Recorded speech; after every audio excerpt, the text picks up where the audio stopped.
everyone, welcome to the first episode of Eurosis TBSTDWESC, the best song that didn't win the Eurovision Song Contest. You may have noticed that I'm looking especially nice today. Well, that is because today we're traveling back in time to a very special time in Eurovision history.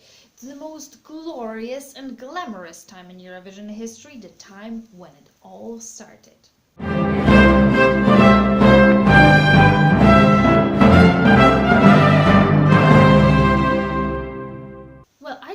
That since in this series we are going to be looking at songs from all of Eurovision history, what better place to start than at the very beginning. And for that we need to go back to the year 1956, or maybe more like 1925, because that was the year television was invented, and without television there would be no Eurovision. You think I'm going too far back? No, I'm not. Just bear with me. Okay, so it is true that in 1925 television was at its baby stage. No one actually had TV sets at home. But you know what other technology was well developed and widely used in Europe at that point? The radio. Now, the problem that arose with radio was that, imagine this. You have one radio station in, say, Germany, and then on the other side of the border in, say, Belgium, you have another radio station. If those were to transmit at the same frequency, they would be jamming each other's signals. So what European countries decided to do was to establish an institution that would assign frequencies to radio stations, making sure that no one would be interfering with anyone's broadcast. Okay, that is how IBU, the International Broadcasting Union, or Union Internationale de Radiophonie. I don't know, it probably sounded awful. I suck at French, but in those days most of the international things were in French. So this episode is going to be tough. So that's how IBU was established. But what does it have to do with Eurovision, you might ask? And I say, everything. I'm getting there, just bear with me. During World War II, IBU was basically taken over by the Nazis, who used its resources and equipment to monitor radioactivity of the Allied forces. Now, after the war, the Allied forces had a hard time trusting the IBU again, so they decided to dissolve it and install a new body in its place. That's how, in 1951, EBU was born, the European Broadcasting Union. EBU is a union of public service broadcasters, and its mission was more than just assigning frequencies now. It was devised as a platform where broadcasters could share know-how and ideas so that they could offer better services and more interesting content to their viewers. Now, the 1950s were a time when the Western European countries came to the conclusion that the best way to put an end to wars once and for all was through peaceful cooperation.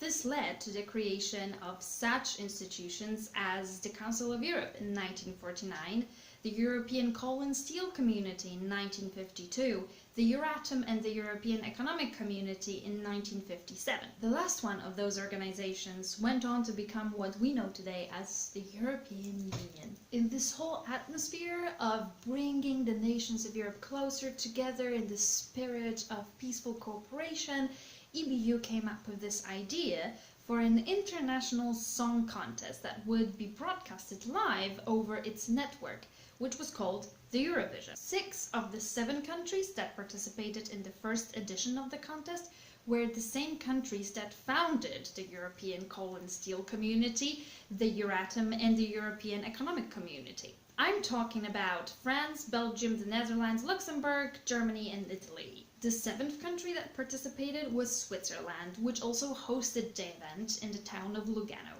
Now, in those days, televising an event in several countries simultaneously was no easy feat.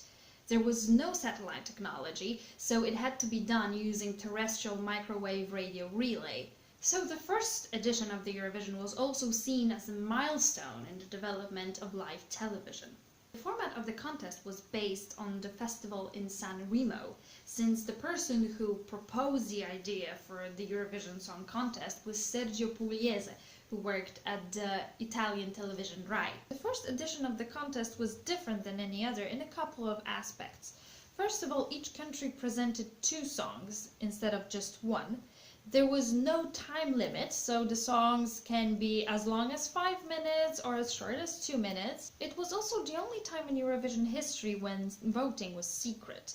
So the way this worked was that every country was supposed to send its juries to Lugano. There they would watch the performances live and cast their votes. Except Luxembourg wasn't able to send its juries. I don't really get this because Luxembourg is not that far from Switzerland, but that's what happened. So what was decided was that the Swiss juries would vote on behalf of Luxembourg.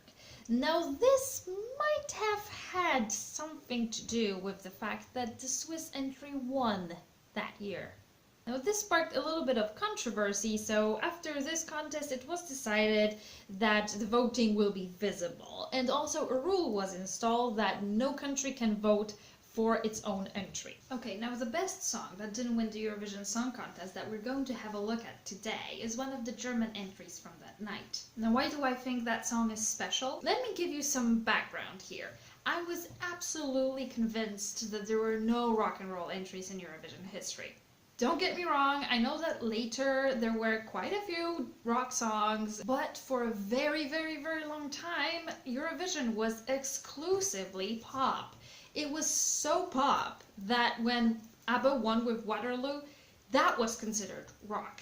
In 1974, the year when we already had bands like Deep Purple, Led Zeppelin, Pink Floyd, they looked at that disco pop group and they were like, oh, is this rock? So imagine my surprise when I heard this.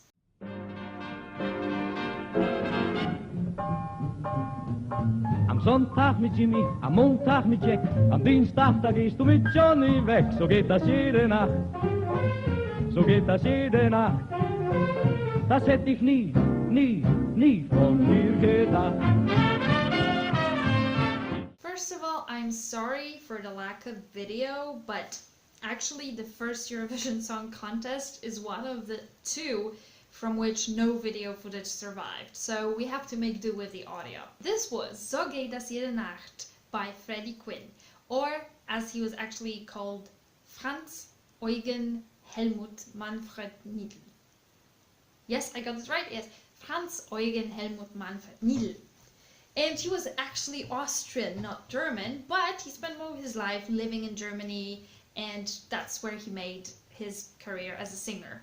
Now, I know what you might be thinking. This doesn't sound exactly like rock and roll. That's because until 1999, the performers at the Eurovision Song Contest had to be accompanied by a live orchestra.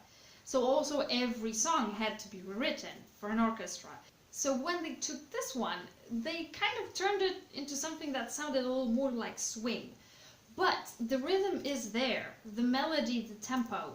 Also the lyrics are very typically rock and roll in my opinion. They are organized in a kind of countdown fashion that was quite typical of rock and roll in the 1950s. Freddie sings about a girl that he's supposedly in love with, who goes out with a different boy every day of the week. On Sunday with Jimmy, and on Monday with Jack, and blah blah blah blah blah. While he actually does a lot for her. I mean, he drives her to the office, he takes her mom to the zoo for some reason. But before you start feeling sorry for the brother stuck in the friend zone, you know, at the end of the song he confesses that actually he's also been going out with a different girl every day of the week. So these two totally deserve each other. The subject matter is this, like, you being young and dating and having fun. So again, typical rock and roll stuff. If you still have doubts about that, you should listen to the album version of the song, which has few instruments and a very prominent electric guitar typical of rock and roll.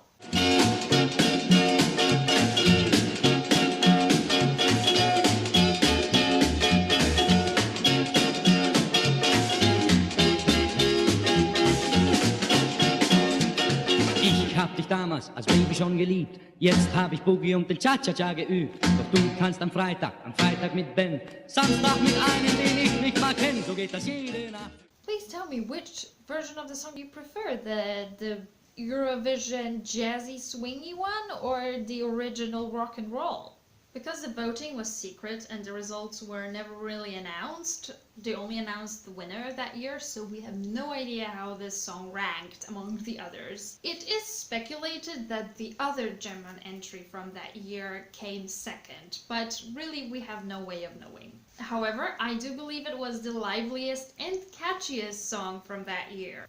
As a proof of its popularity, I can only tell you that its song achieved moderate success in Japan and was actually even recorded in Japanese. I think this would be a very appropriate way to end this first episode of the revamped Eurosis series. So enjoy So geht das jede Nacht in Japanese, and see you later, I hope soon.